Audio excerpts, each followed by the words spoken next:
Assalamualaikum warahmatullahi wabarakatuh. Waalaikumsalam warahmatullahi wabarakatuh. Mari teman-teman, sebelum kita mulai kegiatan konseling kelompok pada hari ini, kita berdoa terlebih dahulu. Mungkin salah satu dari kalian bisa memimpin doa. Mungkin Mbak di samping saya.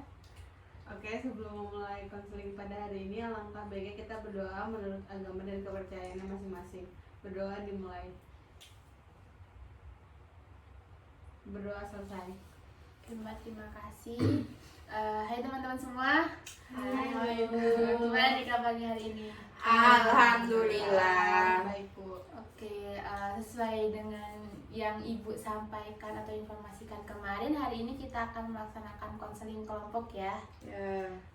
Oke teman-teman, sebelumnya udah pada kenal atau belum? Belum. Oke, kalau belum kita perkenalan terlebih dahulu ya. Ya. Mungkin dari Mbak. Saya aja. Oke. Silahkan perkenalkan, bisa sebut nama sama kelas sama hobinya. Perkenalkan, nama saya Sylvia Cindy Adadita. Saya dari kelas IPA 1. Hobi saya apa ya? Hobi saya tidur sih kayaknya. Bisa disebut panggilannya? Sylvia. Sylvia. Saya perkenalkan, nama saya Aula Zahra, bisa dipanggil Lala. Saya dari kelas IPA 4. Hobi saya nonton anime. Oke, Mbak Lala. Oke, selanjutnya mungkin Teman-teman, perkenalkan, nama saya Putri Febrianti. Saya dari kelas 11 IPA 1. Hobi saya random sih, kalau misalnya lagi itu bisa ngapain aja. Oke. Produktif ya.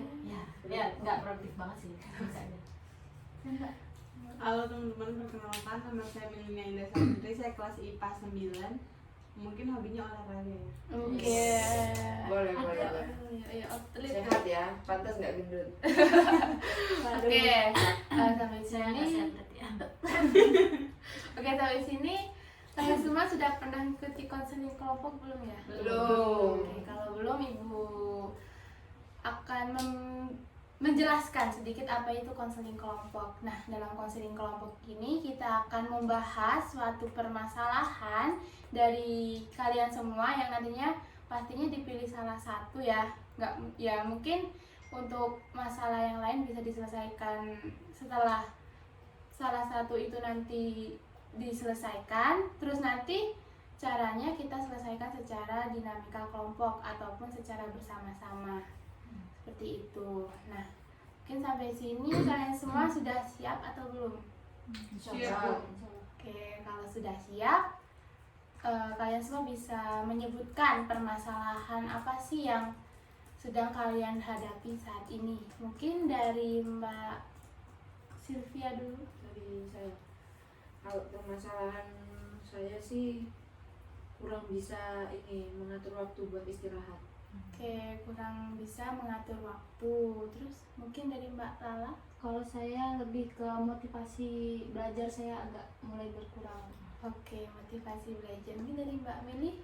Kalau saya mungkin boros ya Bu, kayak mengatur keuangannya itu susah. Oh, kurang bisa manajemen Hmm. keuangan. Dari Mbak Putri. Kalau saya sebenarnya masalah tuh banyak ya, cuman mungkin yang paling mengganggu itu rasa percaya diri sih. Oke, Menurut saya. kurang percaya diri gitu ya, Mbak ya. betul. Kalian semua kan sudah mengungkapkan permasalahan yang kalian hadapi nih. Mungkin kita pilih salah satu masalah mana sih yang paling urgent ataupun harus segera dientaskan ataupun harus segera dibantu untuk diselesaikan. Menurut kalian semua permasalahan siapa? Kalau saya Mungkin dari Mbak Putri ya Bu. Alasannya? Karena mungkin semua itu mengalami ya Bu, Ya. pernah merasa kurang percaya diri. Oke. Mungkin ada alasan lagi? kayaknya ya itu sih rata-rata pernah ngalamin, dan sebagian umum kan sebagian besar masalahnya tuh itu. Oke, kalau begitu apakah Mbak Putri bersedia? Ya. Oke, kalau bersedia, saya persilahkan Mbak Putri bisa menceritakan permasalahan Mbak Putri tentang kurang percaya diri. Oke, saya cerita. Itu bisa diceritain dari penyebabnya juga nggak? Bisa. rasa percaya diri saya itu kalau sejauh ini saya sadarnya sudah mungkin dari kecil ya, karena waktu sekolah dari SD terus sampai SMA saya juga sering mengalami ya bisa dibilang bully. Kebetulan saya kan ini ya aslinya orang Jawa dan terus pernah sekolah di daerah Sumatera gitu. Otomatis kan itu lingkungannya orang Sumatera. Kalau di Sumatera itu biasanya orang Jawa itu selalu dibully kayak Jawa gitu. Tapi ya menurut saya nggak apa-apa lah ya, mungkin di Sumatera itu udah biasa kayak gitu. Nah terus waktu ketika SMA saya suka dibully karena ya mungkin karena kondisi fisik saya juga nggak yang bagus banget, nggak cantik banget kan. Seperti yang kita ketahui kalau zaman sekarang itu banyak yang memandang fisik banget tuh, sering dibully-bully. Jadi kayak kamu gini, gendut ini, hitam. Terus hal itu tuh menyebabkan saya itu jadi untuk tampil atau menunjukkan diri saya depan umum itu jadi sangat sulit. Jadi kalau misalnya lagi sekolah untuk melakukan presentasi itu tuh benar-benar kayak harus belajar keras banget biar saya itu jadi kayak bisa menampilkan menampilkan presentasi saya itu dengan baik. Tapi karena hal-hal yang sering saya alami itu jadi membuat saya berkurang, dan kalau misalnya tampil di depan kelas aja itu tuh bikin saya tuh kayak gemeter, sampai ngomong itu aja kayaknya agak susah gitu. Terus kalau ketemu orang baru juga suka berpikir kayak orang ini nanti suka nggak ya sama saya gitu, saya kelihatannya baik nggak ya gitu. Mungkin kayak gitu sih Bu. Oke, Ibu sedikit menyimpulkan ya tentang permasalahan Mbak Putri. Mungkin permasalahan Mbak Putri ini berawal dari dampak dari bullying mungkin ya Mbak ya, karena pemindahan ke suatu wilayah yang mungkin berbeda kebudayaan ataupun rasnya gitu. Terus lama-kelamaan mungkin Mbak Putri juga merasa terbully karena kondisi fisiknya Mbak Putri, sehingga Mbak Putri kurang percaya diri karena kondisi fisiknya. Terus habis itu mungkin dari situ Mbak Putri tuh menjadi kurang percaya diri juga untuk tampil di depan banyak orang. Terus mungkin sampai mengakibatkan kayak gemeter, terus takut gitu ya Mbak ya. Nah sampai sini mungkin ada pertanyaan terlebih dahulu dari teman-teman. Oke, Kan Mbak Putri mengalami itu cukup lama ya mungkin ya. Nah pertanyaan saya, selama Mbak Putri mengalami itu pernah nggak sekali berontak ke mereka yang melakukan itu ke Mbak? Enggak, saya tipe orang yang sabar, yang ya kalau menurut saya itu udah yang paling sabar. Jadi kalau orang mau ngapain, mau ngomong apa, saya tuh kayak ya udah nggak apa-apa gitu. Jadi tipe orang yang memendam juga sih, nggak bisa cerita sama siapa-siapa. Berarti nggak pernah ngelawan kayak kamu gini sekalipun gitu? Nggak ada niat Nggak. gitu untuk membalas. Enggak. Oke, mungkin ada yang ingin bertanya lagi?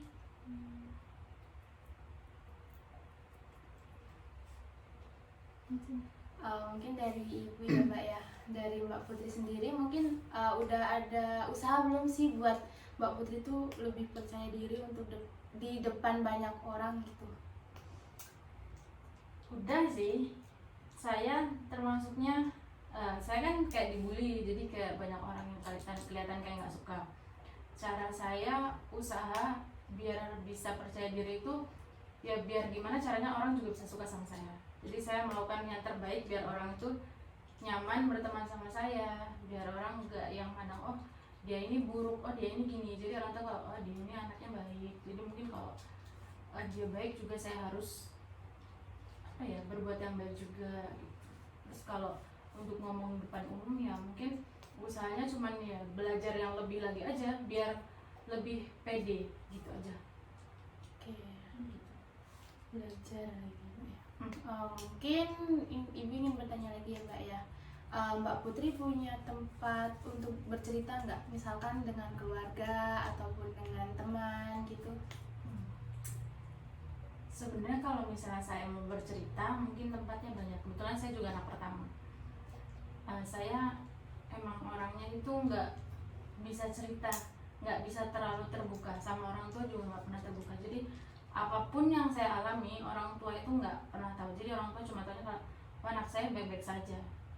Kadang kalau misalnya mau cerita juga ya, kita tahu kan pemikiran orang tua tuh kadang kayak, alah apa sih bebanmu itu lebih beratan orang tua. Jadi itu juga nyebabin saya tuh kayak nggak bisa cerita sama orang tua. Jadi kayak ya udahlah gitu. Dipendam sendiri gitu ya Mbak ya.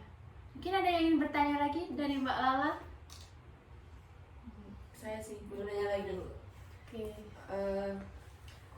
Selama merasakan hal yang dirasakan dulu, pernah nggak? Itu tuh kan jadinya jatuhnya ke introvert juga kan ya? Kan introvert kurang rasa percaya diri, Ya.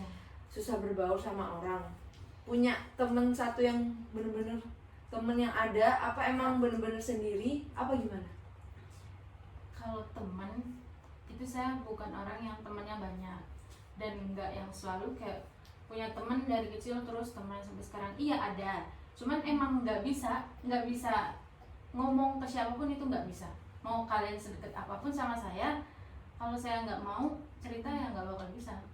Berarti Mbak Putri tipikal orang yang memendam sendiri. Iya, jadi dipendam sendiri Tapi semuanya. tapi punya adalah teman satu gitu, Ya ada lah, berteman, berbaur gitu. ada, tapi berbaur iya, cuman ya yang namanya teman baik itu kan pasti menurut kita yang ini ya, apapun yang kita alami pasti dia tahu gitu. Tapi kalau ini ya enggak, cuman ya kalau teman ada, cuman enggak yang deket banget juga sih, enggak semuanya paham apa yang saya rasakan gitu. Oh, mungkin Ibu ingin bertanya ya Bu? Si Ibu. Oke. Mau tanya lagi ya? Oke, boleh. Boleh, Bu, ya? Iya. Kapan menyadari bukan kayak kapan ngerasa udah lebih baik dari yang sebelumnya, kayak aku udah nggak gitu lagi gitu, Enggak gitu Udah lagi gimana? mulai udah nggak percaya ngerasain diri. kurang percaya diri tuh, kayak Mungkin oh aku udah ada percaya diri nih, aku udah bisa tampil depan umum, aku udah bisa ini, Belum sih sampai sekarang. tapi udah mendingan dari dulu gitu. Apa rasanya masih tetap sama atau merasakan ada perubahan kalau saya tuh udah percaya diri walaupun nggak sepenuhnya? Sama aja sih. Tetap sama. Kalau untuk berbicara di depan umum itu menurut saya sampai sekarang masih sama aja, masih susah. Tapi kalau untuk berbaur sama orang itu menurut saya bisa. Udah ada peningkatan. Ya bisa. Oke, mungkin ada yang ingin ditanyakan lagi? Ayo tanya. Nggak ada, mungkin dari Ibu ya Mbak ya. Mungkin selain dari adanya bullying, terus kan Mbak Putri ini lebih suka memendam semuanya sendiri gitu kan. Tapi kan itu juga dapat berdampak pada kurangnya percaya diri terhadap orang lain. Nah, mungkin ada nggak sih dampak lain selain dari bullying tadi gitu loh? Mungkin contohnya aja, Mbak Putri ini pernah cerita nih sama temennya, terus temennya tuh nggak bisa dipercaya ataupun malah menyebarkan cerita Mbak Putri kepada orang lain tanpa izin gitu, atau apa? Kalau itu saya belum ngalamin sih Bu, soalnya emang nggak pernah cerita sama siapa-siapa. Jadi nggak ngerasa kayak oh saya sudah cerita nih sama dia, terus orang tuh cerita sama si B nah gitu. Nggak sih Bu. Oke, kalau begitu, di sini ada yang ingin ditanyakan lagi? Tanya lagi lah. Ah, Tanya lagi ya. boleh. sama sih ini konsepnya. Pengaruh dari bullying ini ke mental health-nya 9,5. 9,5. Jadi Tinggi kayak ya. emang ngaruh banget gitu ya. Ngaruh dan pernah ngalamin. Gak apa-apa ya cerita. Iya. Pernah, mungkin karena kan banyak yang bilang nih kalau misalnya kita kebanyakan memendam itu mempengaruhi mental, terus bisa masuk rumah sakit. Saya pernah masuk IGD tengah malam karena nggak tahu ya karena apa, cuman kan sekarang Depresi loh. anxiety sih kayaknya. Kecemasan. sampai anxiety itu kan kayak kecemasan, nggak tahu tiba-tiba tuh kayak jantungnya tuh kayak aneh, jadi kayak deg-deg-degan gitu, terus asalnya ini kenapa, terus jadi kayak sulit nafas, sampai kayak badannya tuh dingin, terus gemeter, sampai nggak bisa ngendaliin tubuhnya nih, terus sampai kayak hampir mau pingsan gitu, dan itu tuh bawaannya nangis terus. Kayak panik gitu. Iya, panik gitu, kayak kalau ditanya kenapa nggak tahu kenapa tiba-tiba kayak gitu, tapi nanti pasti ujung-ujungnya cerita, oh, saya kenapa gitu, cerita gitu. Dan itu biar enakan harus nangis sih, nangis banget baru enak rasanya. Pernah nggak sih Mbak Putri itu merasa kayak berusaha gitu untuk meningkatin percaya diri gitu? Pernah, saya sering berusaha untuk meningkatkan percaya diri saya. Gimana caranya saya bisa ngomong depan umum, itu sering banget, tapi ya agak sulit sih. Selalu terkendala. Iya, tetap sulit.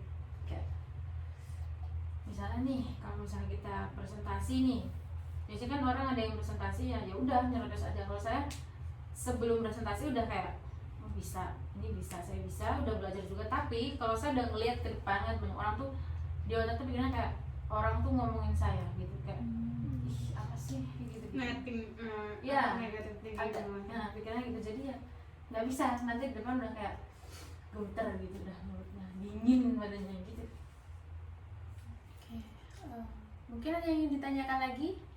Cukup kalau dari saya. Oke, sedikit yang ibu tangkap tadi ya Mbak ya. Mungkin pas saat Mbak Putri di depan umum tuh punya pikiran negatif thinking, seperti saat Mbak Putri di depan umum, kayak orang-orang di depan Mbak Putri itu malah ngomongin yang enggak ataupun Iya. ya melakukan Berbisik tentang kayak enggak lah. nah seperti mencemooh ataupun mengejek gitu ya Mbak ya. Nah, apakah itu kejadiannya tuh nyata atau enggak? Atau mungkin cuman perasaan aja gitu? Perasaan sih kayaknya, apalagi kalau misalnya kita tahu nih orang itu nggak suka sama kita, kan otomatis pikiran kita kayak dia nggak suka sama saya, jadi pasti saya di depan dia ngomong yang aneh-aneh atau menjelekan saya gitu sih. Nah, tapi saat setelah Mbak Putri misalnya saja setelah melakukan presentasi ataupun ya semacam presentasi gitu, ada nggak sih kayak applause dari mereka, apresiasi dari mereka? Apa cuman mereka tuh cuman diem atau gimana?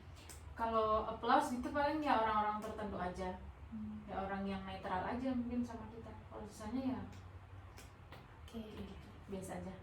Nah, itu kan merasakan udah ada yang kasih gini gitu, misalnya habis presentasi kan, itu kayak merasa lega. Kalau dari Mbak punya kayak lega, ternyata nggak kayak yang aku pikirin. Nah, kebesokannya lagi, apakah itu akan terulang terus? Leganya bukan karena udah dikasih applause ya, leganya karena saya sudah berhasil tampil depan, mau itu tampilnya udah maksimal atau belum, seenggaknya saya udah tampil gitu. Jadi nggak karena applause, jadi ya keesokannya kalau kayak gitu terus, nggak ada perubahan apa-apa. Tetap merasakan kurang percaya diri lagi, Iya. meskipun kemarin sudah merasa lega gitu ya Mbak. Tetap. Oke, sampai di sini ada yang ingin bertanya lagi? Cukup. Oke, kalau cukup, Ibu akan memberikan kertas kepada Mbak Putri ya. Nah, kertas ini terserah Mbak Putri deh, mau disobek atau mau dilipat, mau diapain. Yang penting nanti Mbak Putri itu bisa mengekspresikan ketika Mbak Putri saat ada di depan banyak orang. Paham nggak? Kalau gitu.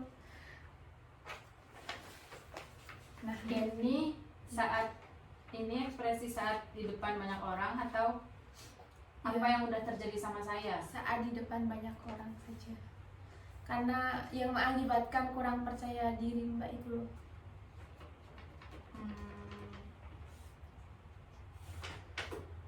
Gimana ya? Bisa nggak Bu kalau misalnya ini saya remas atau saya sobek, itu dampaknya? Boleh, nanti Boleh. bisa diceritakan dari mau dibuat apa sih kertas ini, terus nanti Mbak Putri bisa cerita kok saya buat begini tuh kenapa gitu loh. Ekspresikan aja Mbak.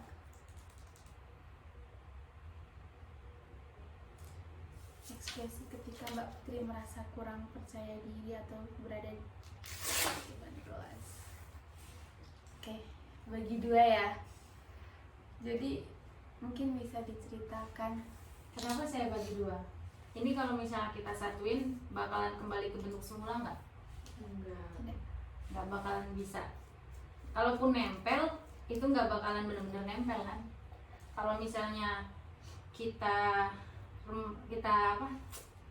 remas gitu kan, mungkin kemungkinan apa yang saya alami itu memang benar-benar tidak bisa dikembalikan lagi. Tapi kalau gini mungkin bisa dikembalikan tapi sulit. Kayak dampak yang sudah saya alami itu kayaknya udah susah. Sudah sangat sulit. Nah, dampak yang Jadi Mbak Putri memiliki makna jika apa yang sudah dialami oleh Mbak Putri ini mungkin sulit untuk Mbak Putri kembali gitu ya, ya, merasa percaya diri lagi gitu ya, diperbaikinya udah susah. sulit untuk diperbaiki. Nah, sampai sini mungkin teman-teman bisa nih mulai kasih saran. Mungkin dari saya ya untuk Mbak Putri, gimana caranya biar meningkatkan rasa percaya diri lagi saat maju misalnya presentasi di depan kelas.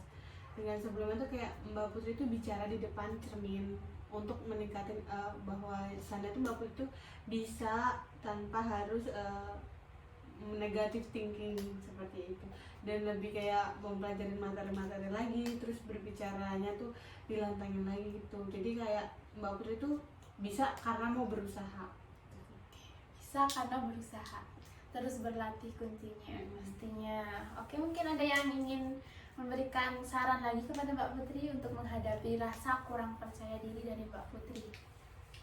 Kalau dari saya mungkin bisa mulai dari pola pikirnya dulu. Mungkin dari pola pikirnya tuh bisa diubah. Gak semua orang tuh sama kayak yang apa aku pikirin. Kayak misal aku orangnya gak enakan, nah belum tentu dia juga orangnya gak enakan.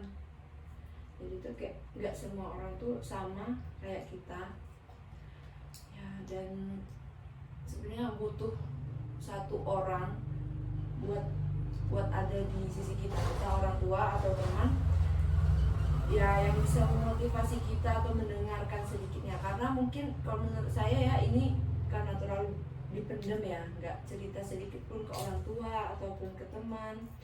Jadi kalau saya saranin ada satu orang yang buat jadi pendengar kita, yang menurut Mbak Putri itu benar-benar ya emang pendengar yang baik gitu. Untuk menjadi support system mungkin ya. Mungkin bisa dari orang tua.